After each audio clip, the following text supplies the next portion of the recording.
River Valley's economy takes, Lindsay, another hit. Yet another hit, this time in Pulaski County, where Volvo announced plans today to cut about a quarter of its workforce. 734 workers will be laid off at the company's Dublin truck plant between February the 5th through the 19th and are expected to be permanent. WSLS 10's Bethany Teague has been following this developing story for us since it broke this morning. She kicks off our team coverage tonight. She's live at the plant. So, Bethany, how many of these impacted employees will actually live in Pulaski County, and what's going to be the effect of all that? Hi, John. Well, at this point, Pulaski County leaders are expecting there to be about 200 families affected inside Pulaski County. They say typically about 65 to 70% of the workforce here at the Volvo plant in Dublin actually live inside Pulaski County. Now, Volvo leaders say this actually comes on the heels of one of the best sales years since the early 2000s. But because sales were so high this past year, that success now means that the demand will go down significantly going into 2016. County leaders say that's something they hope never happens, but it's something they've learned to prepare for. Historically, the truck industry has been cyclical, and that's been understood by really employees and Board of Supervisors members and the citizens of the county. And efforts have been to try to continue to diversify the county economy. Phoenix Packaging, Red Sun Farms, and Corona Candles are all new companies that have come to the county. Now, Volvo says the $38 million investment that was announced in September at this plant will move forward at the Customer Experience Center. They do expect the 734 layoffs to be permanent. Live in Dublin, Bethany Teague, WSLS 10. Well, we did dig a little deeper into this, looking at the third quarter financials, and we found that Volvo's demand is slowing in the North American market. In fact, according to the report, orders were down about 30%. The company attributes the drop to dealers working to cut inventories, as well as a comparison to a good quarter for the third quarter in 2014. The total market forecast for this year remains close to a record, however, level of 310,000 heavy-duty trucks.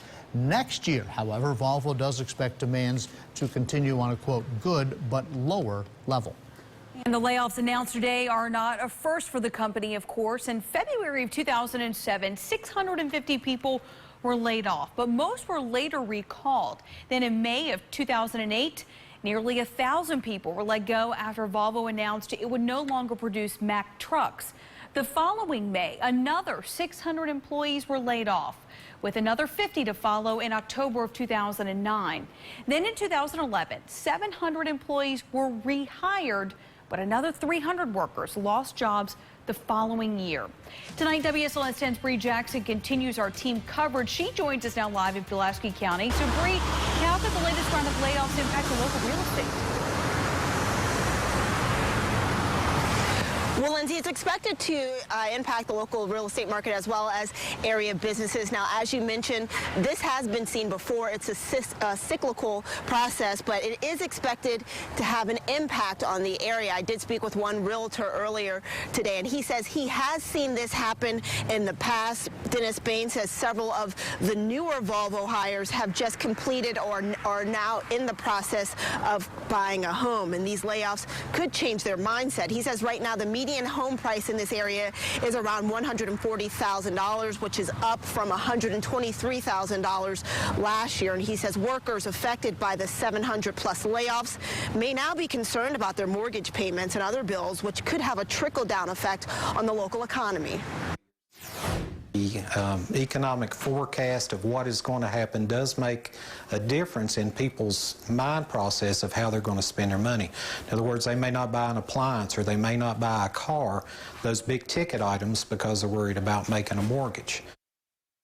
Now, Now, these layoffs could have a major impact on surrounding businesses and businesses that help support Volvo. In fact, I spoke with a spokesperson from Fontaine Modifications. They provide services to that Volvo plant, and they say that after these layoffs, they're going to look to see how that's going to affect their business in 2016. So many people are just waiting and watching to see how these layoffs will affect this area. All right, thank you, Bree, for that. All right, so many different angles on this still developing story. We'll continue to keep you updated as more information comes into the newsroom. And when we're not on the air, you can find complete coverage on our website. Just log on to WSLS.com.